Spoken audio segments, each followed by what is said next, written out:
Ingat, anak itu sesuatu yang sedang bertumbuh. Apabila dia terlalu dipres, apalagi dengan sesuatu yang dia tidak pahami, marah, yang nyampe itu bukan verbal kitanya. Misalkan kita ngajar kamu tuh sing batur bla bla bla bla, nah kan kedengar itu sama anak. Yang nyampe adalah gelombang otak duluan tuh yang nyebrot. Gelombang otak yang berisi kemarahan, kebencian, ketidaksukaan, penolakan, dan bla bla bla. Itu akan membuat otak anak tuh terdepres, tertekan. Nah, pada saat otak tertekan, ya sudah, kelistrikannya kacau, metabolismenya kacau, akhirnya ya tengger kalong.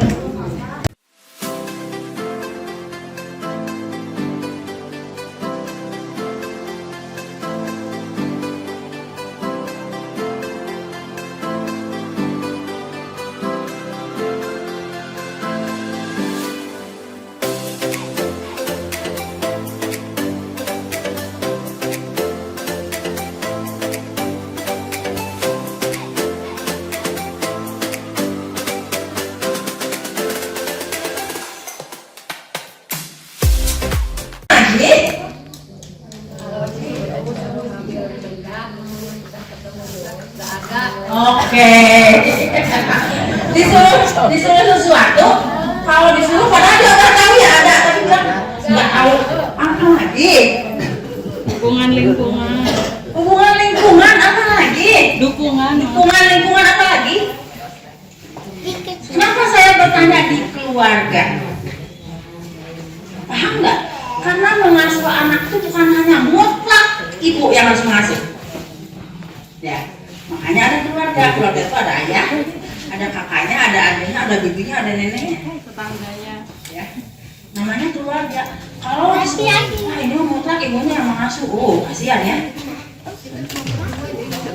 Oh, cuma berdua, oke. Oh, takut dulu yang tadi om, mama ben dulu. Yang satu makin besar makin susah katanya om. Yang satu apa lagi tadi? Coba berdua. Yang ini belum bisa bicara jadi sulit untuk mengungkapkan sesuatu, oke. Yang itu kalau disuruh sudah ada tapi bilang nggak ada. Apa sih om itu tuh namanya? Komunikasi. Keluhannya apa sih? Komunikasi. Kalau yang di ibu tanahnya itu harus bagaimana om? Cara menghadapinya? Bingung jadi. Assalamualaikum warahmatullahi wabarakatuh. Waalaikumsalam. Ibu bapak perangkat baik camat maupun desa dan ibu semua. Oh desa itu kelurahan ya katanya. Kelurahan pun. Sarang ibu-ibu sadayana nu sangat hebat ya. Bu Nur yang sudah seusia Bu Nur. Ya kan benar.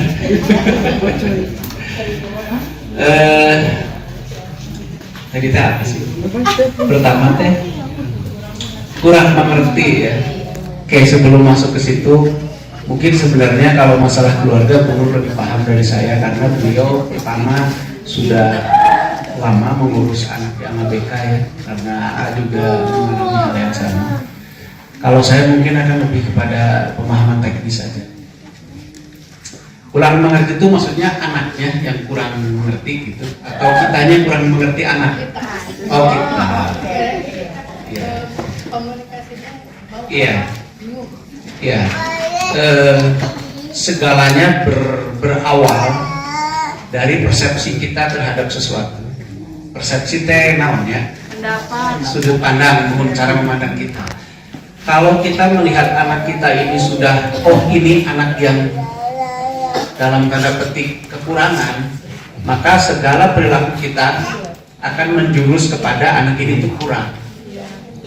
Jadi memang yang pertama harus kita punya itu sudut pandang yang ya anak yang normal aja kayak orang lain. Makanya kita perlakukan seperti kita memperlakukan kakaknya mungkin yang tidak kondisinya sama dan adiknya yang tidak kondisinya sama. Itu dulu aja. Kalau di alam bawah sadar kita, di pikiran lah, di alam bawah sadar kita bahwa anak orang itu sesami wae sareng nu sanes gitu ya. Maka kita tidak ada beban-beban lain yang akan membuat kita terdelay untuk memahami perilakunya. Gitu. Tapi kalau kita sudah punya pikiran bahwa anak saya nggak bisa komunikasi, gitu ya, ya sudah, kita juga akan sulit mencari cara komunikasi. Udah dipikir mau bisa komunikasi. Padahal bicara itu hanya salah satu jalan untuk komunikasi, gitu. Bahkan saya berpikir orang yang kita anggap bisu itu bukan nggak bisa komunikasi, cuma nggak bisa bahasa verbal yang disepakati gitu aja. Iya, setuju. Ya, abi gitu dia saya ngomong bahasa Jerman mah. Itu kan ya, apa saya disebut bisu? Orang-orang Kan enggak. Jerman. Dia hanya tidak bisa verbal yang disepakati oleh kita. Bahasa Indonesia meren atau bahasa Sunda atau bahasa naon. Bahasa dia ya bahasa dia. Itu entah itu bahasa isyarat, entah itu bahasa apalah gitu. Nah, ada satu bahasa lagi yang universal yang namanya bahasa ide. Kita akan bicara sesuatu yang rada sulit didengar, yaitu gelombang otak namanya. Jadi ada semua manusia, mau itu dari planet mana, dari alien mana, bahasa idenya tuh sama. Itu yaitu bahasa gelombang otak. Kalau kita ngelihat orang marah, kan kita tahu dia marah, nggak usah diomongin saya marah. Gitu. Itu bahasa ide. Gitu. Jadi coba nanti kalau kita menemukan anak-anak kita yang dengan bahasa verbal cukup kesulitan, misalkan yang udah bisa bicara Tri aja misalkan. Karena saya orang yang baru bergaul dengan Tri, saya kesulitan memahami bahasa verbal Tri. Tapi dengan bahasa gelombang lah kita bisa tahu maksudnya ini. Karena yang penting kan maksudnya yang ngomong ya, ngomong panjang lebar kayak itu nyambung ada. Percuma, yang penting kan maksudnya ketangkep. Gitu. Jadi jangan juga terlalu dipaksa anak itu bisa memahami bahasa verbal kita. Ketika dicarekan gitu terkadang masalah prima gitu.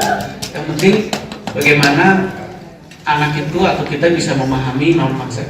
Nah, berkait bahasa gelombang, apa yang harus kita lakukan? Triknya ya langsung dia punya. Coba kalau melihat atau mendengar anak ingin berkomunikasi sama kita, kitanya nol dulu. Netral, hanya sekedar ngarepkeun kita mendengarkan. Coba dengar dengan hati. Nanti kita tahu maksudnya. Jangan fokus kepada verbalnya. Hukum verbal atas di dangukeunnya. Kita fokus pada verbalnya. Itu sulit.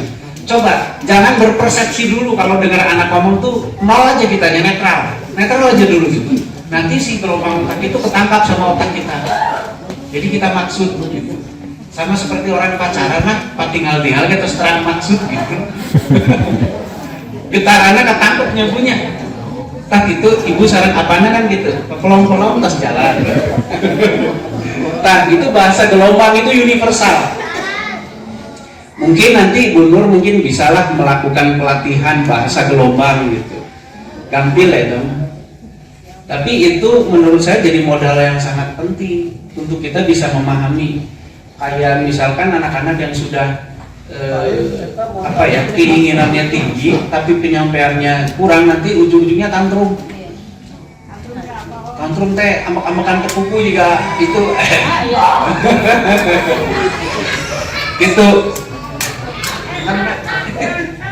mengganggu sekedar. Ibu bapak yang bawa motor Mau motor dulu. tadi sampai mana saya lupa. Tantrum ya. Tantrum. Misalkan anak kita udah berusaha komunikasi sama kita, pengen ABC, kitanya lempeng ngamuk. Anaknya ngamuk, ibunya ikut ngamuk. Ibunya ngamuk, bapaknya ngedenger ikut ngamuk. Jadi saya iman teh ngamuk KB. Itu sering terjadi begitu. Nah makanya coba nanti kalau anak kita terlihat mau komunikasi, coba kita netral dulu. Netral teh ulah mikir macam-macam. Ulah mikir dia naon-naon, ulah wakat. Regepkeun we heula naon sih. Nah setelah itu baru ditanya ulang, Dek bener maunya ini gitu, Dek bener maunya itu gitu. Nah belajar itu dulu mungkin pertama untuk yang susah komunikasi. Terus nanti kita hilang Siti Dia tahu tapi nggak mau. oh gitu. Nah itu ahlinya Bu Nur, maka nanti Bu Nur yang dijawab nanti kumaha ieu mah enggak deketin anak gitu. Rasanya Siti ya cerebral palsy memang ada masalah di otaknya ya, tergantung Luasnya. tergantung luas paparan masalahnya. Jadi anaknya mana ini? Oh iya itu mah masih oke banget. Ya, si piringan. Masih oke banget itu mah. Jadi nggak apa-apa. Iya. Nah nanti kalau CP kita betul-betul harus bisa mengoptimalkan apa yang bisa dioptimalkan. Tuh, setuju. Jadi sudut pandangnya gitu.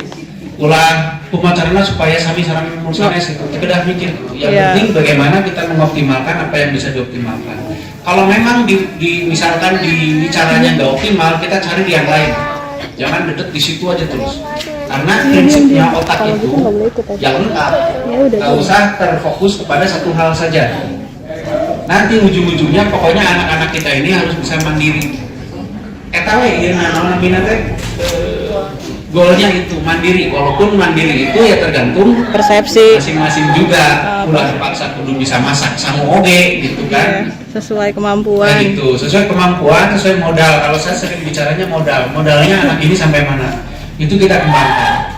Tentu akan beda-beda jalur ngembangkeun anak, dan modalnya benten-benten. Iya, setuju. Kan ulah iri-irian sareng sanes. Banding-bandingkan. Itu mah gini nyariosna lancar, anak abi mah teu lancar. Gitu kan, suka begitu kadang-kadang kita. Jangan, setiap anak punya modal dan tugas kita adalah mengembangkan modal itu, bukan menyuruh anak ngejar-ngejar batur. Nah ini nih dipaham-pahaminnya kadang-kadang di pasien-pasien saya masih pabaliut lah. Kadang-kadang gini, Kang kenapa anak saya belum bisa ini, padahal pasien itu mah udah bisa itu. Kan ya gitu sering-sering kita ya. Iya. Jangan, karunya modalnya beda-beda.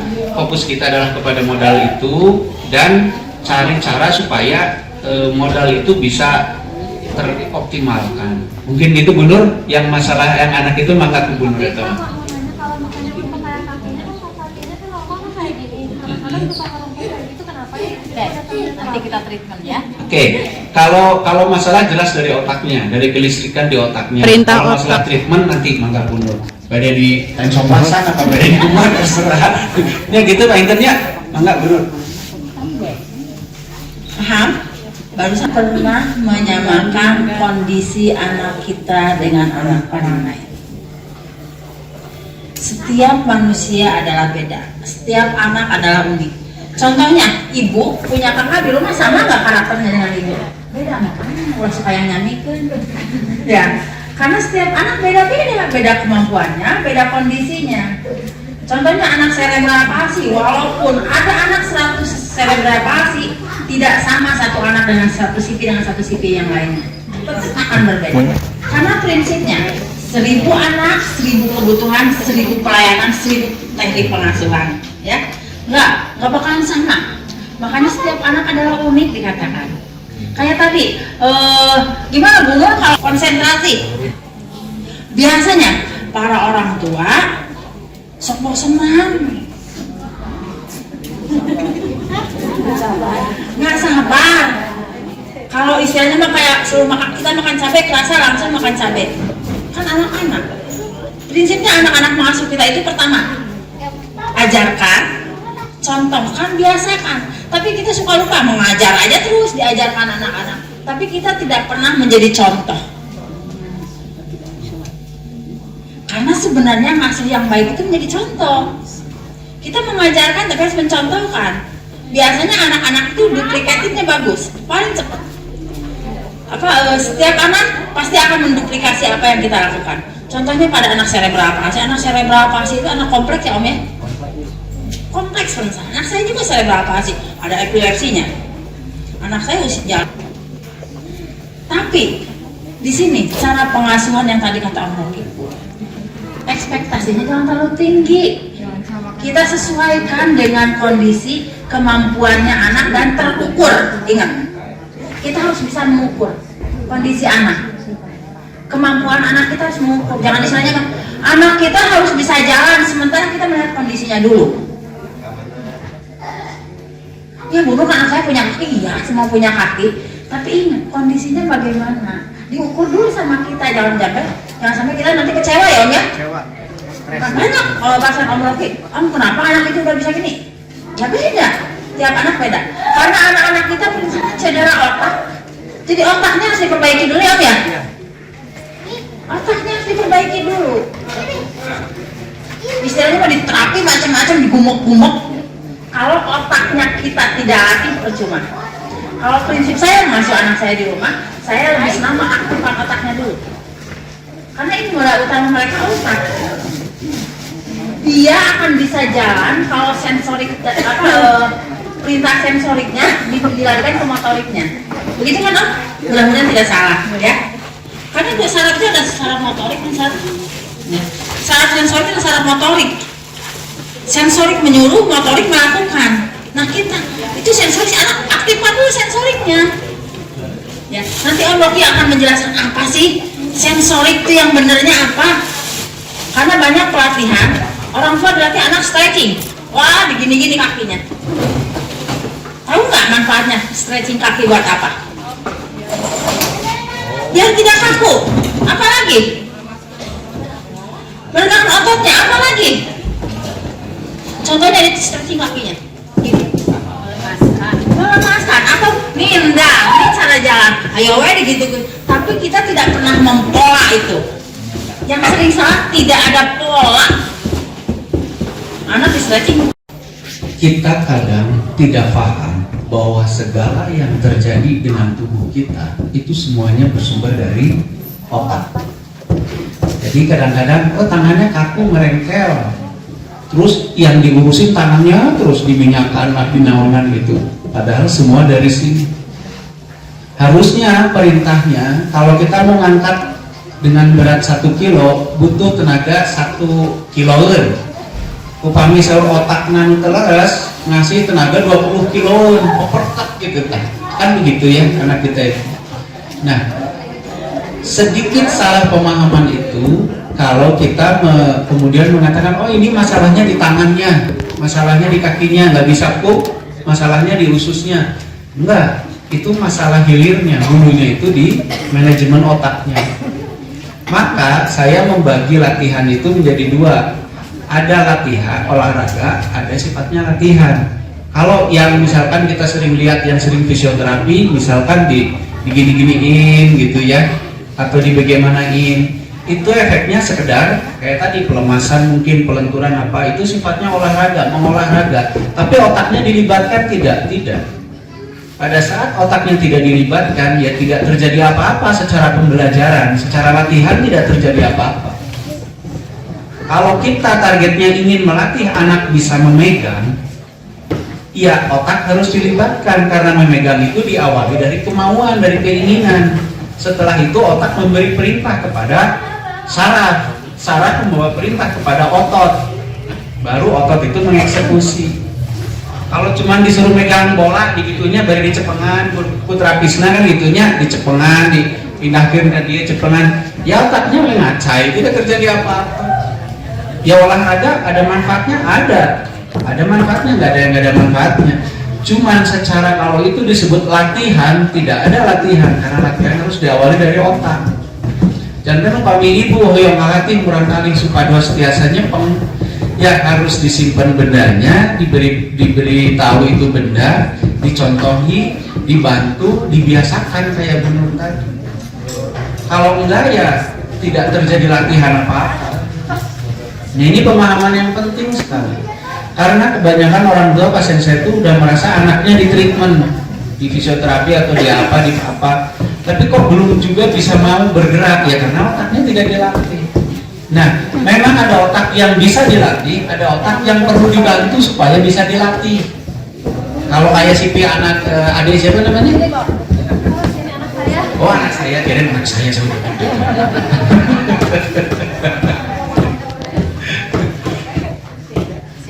Siapa namanya ya? Rajab. Oh Al-Rajab. Kalau ini kan modalnya sangat bagus. Secara satu, sel otaknya yang rusaknya sangat sedikit, bahkan tidak bisa disebut rusak, itu hanya delay. Yang kedua, itu secara kelistrikan, loncatan kelistrikan dari gugusan saraf ke saraf masih sangat bagus. Ini sangat mungkin untuk belajar. Cuman cara ngajarnya harus rutin, pelan dan teratur terus. Gitu, konsisten. Jadi secara modal sangat bagus. Dengan tidak mendahului kehendak yang maha kuasa, ini masih sangat mungkin jalan, sangat mungkin normal dalam tanda petik, ikutin orang normal sangat mungkin. Gitu. Cuman gini, siapa yang sering marah di rumah? Mamanya. Karena banyak rekaman emosi di anak ini. Bukan anaknya yang emosi, rekaman dari luarnya. Nah, itu akan menghambat proses perkembangan otaknya. Ini ibu-ibu, jangan sering marahin anak. Marahin bapaknya aja, Bu. Saya besok perlu anak, ingat anak itu sesuatu yang sedang bertumbuh. Apabila dia terlalu depres, apalagi dengan sesuatu yang dia tidak pahami, marah, yang nyampe itu bukan verbal kitanya. Misalkan kita ngajar kamu tuh sing batur bla bla bla bla, kita akan kedengar itu sama anak. Yang nyampe adalah gelombang otak duluan tuh yang nyebrot. Gelombang otak yang berisi kemarahan, kebencian, ketidaksukaan, penolakan dan bla bla bla. Itu akan membuat otak anak tuh terdepres, tertekan. Nah, pada saat otak tertekan, ya sudah, kelistrikannya kacau, metabolismenya kacau, akhirnya ya tengger kalongan. Gitu. Jadi jangan ya nyentak-nyentak budak gitu. Kalau lagi ngambek, dilarian Pak RT carekan. Gitu aja atau Bu Camat carekan. Satu itu, yang kedua kita lihat gimana kita mengukur kerusakan anak tingkatnya secara secara mudah gitu mungkin ya, secara kasarnya. Pertama yang kita lihat adalah ketegangan raut muka. Kalau anak kita kan ada si piang mukanya itu tegang gitu ya, nah itu artinya metabolisme kelistrikan di otak itu nggak begitu baik. Tapi kalau kayak Ade Al Jabar ini kan, oh ada. Banyak ya.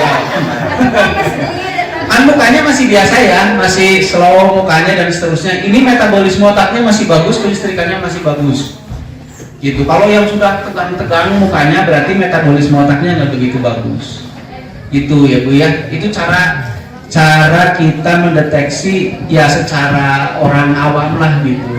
Kalau harus secara alat kan kedah di naon itu teh dilepetkeun ka lorong teh EEG, EKG atau naon lah ya. Dimasukin gitu ya. Kalau gambar kartun kan gelombang kejamnya ada dikit ya. Iya. Ini kejam diturun-turunkan beunghar, turunkan satu kejam diturunkan. Iya. Nyontoh bapak naik teh gitu teh. Iya. Secara motorik sensorik juga oke.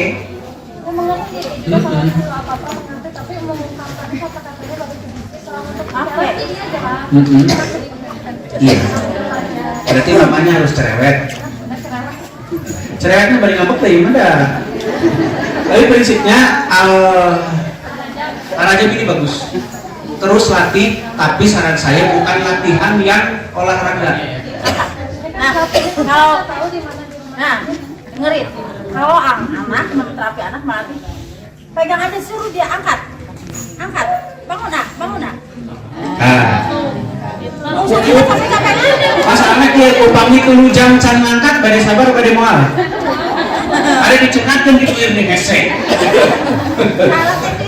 Jadi dilatih olahraga, kata Om tadi olahraga iya, tapi kita belajar mengaktifkan ini. Angkat, bangun. Baru tahu. Ya itu penting banget. Artinya yang dilakukan mundur adalah melatih, bukan mengolahragakan. Melatih artinya mengajak otaknya ikut bekerja. Tapi sing sabar. Coba kalau 3 jam naik, cicing we, bengong naik, cicing we naik ya. Gitu ya. Nah itunya kuncinya ibu-ibu didinya tak. Nah, ibu-ibu, kalau melatih sama olahraga itu beda. Kenapa kita itu tadi kata Om Rocky, aktif. Percuma. Kalau kita melatih tidak diajak bicara, nanti dia bisa komunikasi, kita juga bisa mengecek pendengaran dia, ya. Kayak sekarang, dia dilatih jongkok nih. Saya akan dia belajar jongkok ya. Good, Rios. Tahan. Suruh gini aja. Tahan ya.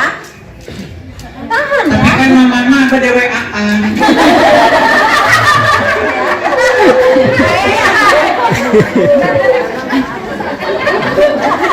Atuh pamit itu lami.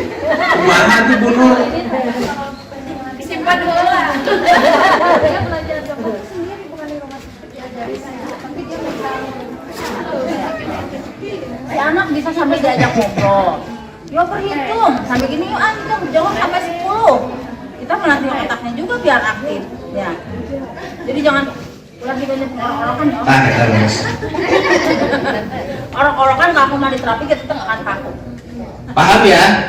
Paham. Jadi ya sudah we terapi di bumi lah tegeda mayar. Kayaknya gitu oke nya Bunur. Jadi begini, yang ingin kita sampaikan dengan Bunur bukan berarti kita melawan arus utama di dunia terapi, bukan. Yang sudah ya udah banyak lah, ada fisioterapi, ada bla bla bla gitu ya. Yang kita ingin sampaikan adalah apa yang bisa kita lakukan di rumah gitu ya. Kalau yang di fisioterapi ya sudah dengan disiplin ilmunya fisioterapi silahkan. Ntar juga ibu jangan protes di rumah sakit. Dasar bunuh begitu, nggak usah gitu. Biarinlah di rumah sakit mah, ini mah untuk kita.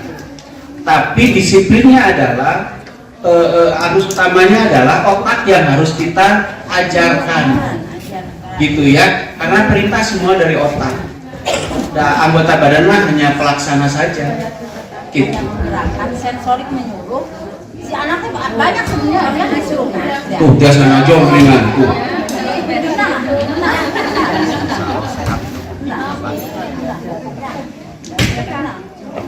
Oh gitu, leres kan? Tuh gitu. Nembe uning nggak ibu? Nembe uning nggak biasa kia kurang kali nak? Oh di rumah gitu bagus. Nah, ajogeun ka mas ka bapana. Gitu wae ka bapana.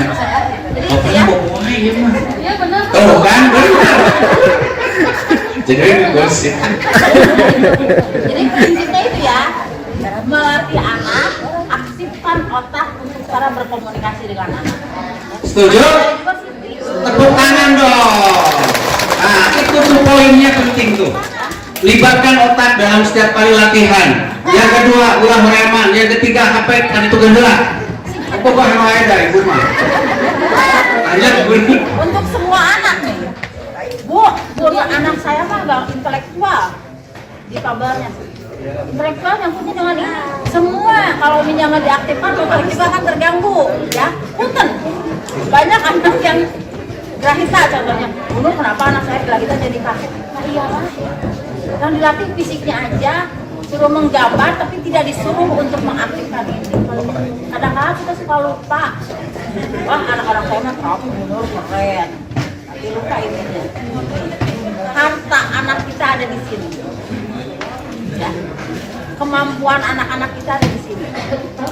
Kalau kita berekspektasi tinggi untuk anak-anak kita menjadi anak mandiri sesuai kondisinya, ini aktifkan. Ajak mereka komunikasi, lindungi dia, lindungi otaknya, ya, lindungi mentalnya. Ingat kata Om Rocky tadi, jangan suka bentak-bentak anak apalagi malam atau pagi, dia akan merusak. Ya Om ya? Iya. Anak sering dibentak itu, janganlah kejam, Om merusak otak teh. Ternyata ada yang lebih merusak otak anak dan mental anak. Apa? Bentakan orang tua. Ya, jangan sekali-kali membentak. Ya, karena biasanya orang tua, nah siapa belakuk ting. Mending nggak nyesekan. Padahal dia tuh sebenarnya tidak mau membentangkan kita. Cuman kitanya aja yang suka dibikin ribet. Kalau saya ngasuh anak enjoy di rumah anak saya Sipi, saya nggak mau ngambil Sipi. Biasa weh. Om Rocky sering berubah, dia suka bilang dasar nyeleneh. Saya anak saya Sipi tapi saya tidak mengambil Sipi. Terus nah, biarin aja. Bu Nur itu anak titipi anak Sipi yang menurut saya udah level 9. Jadi terburuk tuh 10, itu di 9 kondisi otaknya ya. Tapi karena kehebatan Bu Nur dan keluarga tim itu ya jadi teroptimalkan gitu. Kalau saya mah ngebantasnya saya kedip kita jauh pamibari dan jauh bumi Bu Nur teh.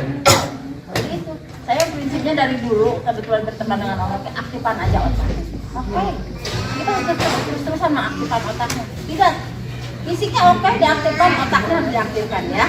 Ingat ya.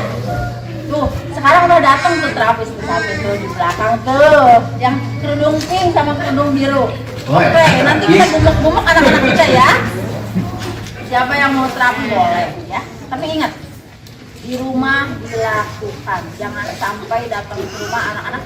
Tapi dulu anak saya seminggu 2 kali ke rumah sakit, tapi di rumah diacak terus ya. Ya, harus ya. Oh, benar. Lanjutin. Bahas tentang sensorik. Oh gitu. Oke. Menit lagi Om. Yang menit lagi. Oke. Poin pertama 1. Apapun yang kita ingin ajarkan pada anak, libatkan otaknya. Yang kedua, sing sabar. Anak belum tentu cepat merespon. Ya, belum tentu cepat merespon. Dan yang kedua, responnya belum tentu sama dengan apa yang kita mau. Misalkan disuruh ngambil malah nangis, kita kayak respon, leres kan, tapi kamu kan gitu kan ya. Berarti harus sabar. Yang kedua, diulang-ulang terus, diulang-ulang. Ingat ya, dicatat ya. Catatan. Sabar. Sabar, diulang-ulang. Kalau bisa sediakan waktu khusus. Yang ketiga, libatkan seperti di dalam kehidupan sehari-hari. Gini, saya punya kasus pasien yang karena ini anak CP berat, akhirnya dia dianggap tidak bisa bergaul dengan keluarganya. Akhirnya memang ya cuma di kamar doang, nggak ada aktivitas lain selain di kamar. Terus dipikirnya terapi itu yang pergi ke rumah sakit atau ke klinik. Itu salahnya gede atau gede banget? Agak pisan. Apapun yang terdengar, apapun yang tersentuh, apapun yang terlihat, itu semua direspon oleh otaknya, dan itu adalah terapi. Ingat ya Bu ya, badai kemana Bu? Badai terapi ke klinik anu, ke rumah sakit anu. Tidak. Apapun yang didengar, apapun yang dilihat, apapun yang disentuh adalah terapi, karena semua itu direspon oleh otak. Nah, karena begitu jadi perbanyak sentuhan, perbanyak yang didengar, perbanyak yang dilihat. Itu, oke, gitu aja ya Bu ya. Tos haus. Poinnya apa? 3 barusan poinnya. Oh, Sabar, berulang-ulang. Banyak disentuh, banyak yang didengar, banyak yang dilihat. Itu akan mengaktifkan sel otak. Itu itu mamana yang di mana tuh? Nah itu ya, itu ya. Jangan sampai anak kita kurang disentuh. Malah saya sering bilang, siapa yang sudah peluk anak kita hari ini? Butuh waktu. Kajian peluk anak batur, nulis gede. Ya paling itulah poinnya ya, itu yang penting. Boleh, nanti bisa di laman ada yang mau konsul ke Om, boleh konsul. Di sini ada beberapa asisten Om Rocky. Mudah-mudahan bermanfaat. Dan saya pengennya berlanjut, tapi ingat, ilmu itu bukan hanya didengarkan, tapi diterapkan, dilaksanakan tentunya untuk anak kita aja dulu. Kalau sudah buat anak kita mampu, oke, saya ke yang lain ya. Boleh? Gimana? Begitu. Ibu, maaf. Oke, Mama. Ini kan anak kita bilangnya nihil ya kalau kata orang. Iya. Emang nihil katanya. Terus kalau ibu kan dia suka apa tapi nggak bisa kayak gini. Nanti waktu lagi terus diulang lagi ya terus kalau dia susah dia anaknya di luar. Bingung saya juga Sami bingung. Bu, mulai sekarang siapa yang sering menyuruh ke anak? Bukan. Di sini siapa orang tua yang sukanya nyuruh aja ke anak? Biasanya orang tua senangnya nyuruh. Kita lupa mengajak. Seharusnya anak itu diajak, bukan disuruh. Apalagi dilarang. Tongnya disebut tongnya, kurang mengajak kan pengen lebih tahu. Kalau diajak, ayo sholat. Ayo bermain. Jangan nonton balik. Bulu anak saya pengen belajar. Diajaknya yuk bermain, tapi di situ ada pelajaran ya Om ya. Iya. Contohnya Om. Oke, gini. Anak pasti akan, bukan anak, kita kan juga anak, pasti akan lebih cenderung melakukan yang menyenangkan. Itu mah rumus lah. Abi gak pamit ke bicara seperti Ma'alim. Satu, jadi kalau dia ingin di luar, artinya di luar itu lebih menyenangkan daripada yang di dalam. Kenapa? Yang di dalam marah-marah wae. Kan gitu. Satu. Yang kedua, kita tuh selalu perfeksionis. Sholat ya harus dari awal sampai akhir kayak kita sholat. Gak bisa. Biarkan sholat sesuai dengan apa yang dia pahami tentang sholat. Yang penting dia senang dulu. Yang penting kegiatan itu menyenangkan dulu, mau sambil pegang HP lah, mau apalah, gitu ya. Karena nanti akan meningkat pelajarannya. Setelah dia menyenangi, baru dimasukin hal-hal yang lebih detail. Yang penting dia senang dulu dengan kita. Ya Bunya, Ibu berapa kali sehari bertengkar sama adik? 5 kali sehari kayak sholat.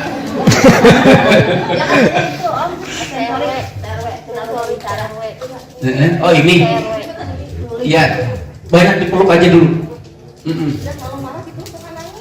Nggak apa-apa, kalau daripada dipeluk minta duit, hesek kan.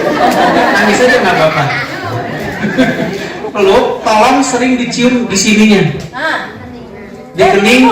Semua untuk anak tantrum juga. Mau teh, cium ininya, cium ininya. Nah Ibu Nur nyium belah mana? Dengerin, ini buat anak-anak. Pertama cium ininya.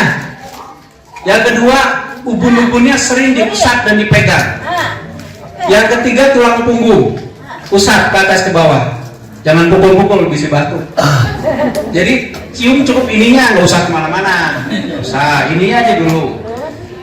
Terus ubun-ubunnya boleh dicium, boleh diusap. Terus punggung belakang. Tapi ulah kan ada ting bila yang gitu. Kalau urat seketik, ngomong kayak gitu. Tapi ada yang satu yang paling penting adalah kita melakukan itu dengan kasih. Jangan banyak embel-embel, cena budak jadi bager, cena jadi nurut, cena jadi ini, jadi itu, ulah. Nggak soe, kasih banyak we. Gitunya, jangan transferkan rasa-rasa negatif yang kita punya, sedih, khawatir. Kurang teh kadang-kadang nangkep bari khawatir, lu mana yang kayak gede kumaha, kan gitu ya. Itu nggak ada gunanya buat anak rasa-rasa begitu. Hanya sekedar kasih dan optimis. Dah, selebihnya sangatkan karma kawasa. Gitu ya Bu ya. Jadi kalau nyuruh susah, nggak usah di gimana dong, punggung ada mungkin gitunya, udah peluk, cium, terus tuntun arahkan seperti Bu Nur contohin, itu aja cukup. Kalau tetap nggak mau, ya besok ulangi lagi. Kalau besok nggak mau, ulangi lagi. 30 tahun kemudian nggak mau, ya ulangi lagi. Hanya itu, ya.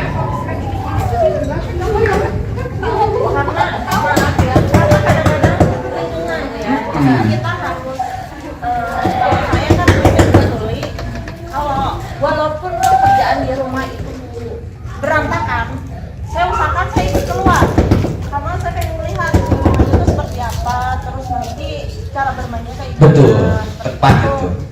Terus kalau masalah anak itu coba dari kita. Kalau kita nyuruh sholat, saya tidak pernah menyuruh anak saya sholat. Tapi kalau dia lagi asik main HP, saya sholat di depannya. Nah, Tak dari gitu, situ Bu. anak kita bisa ngikutin.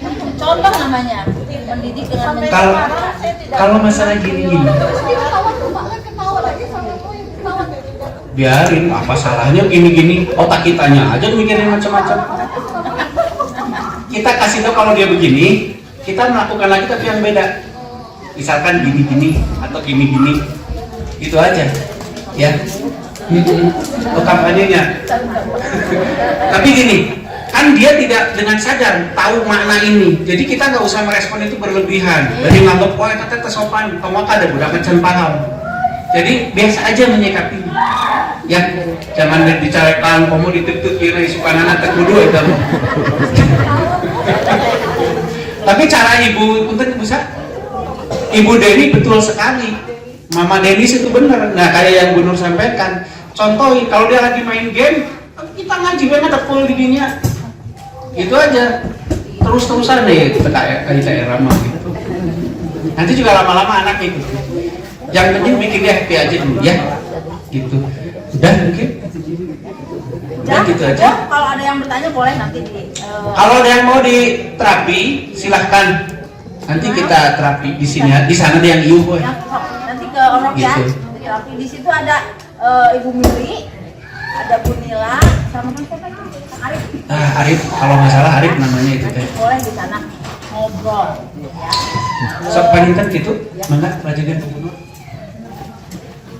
Ini Jadi tadi yang bertanya saya kasih dulu ya. Menjawab kumaha. Aduh terima kasih Ibu.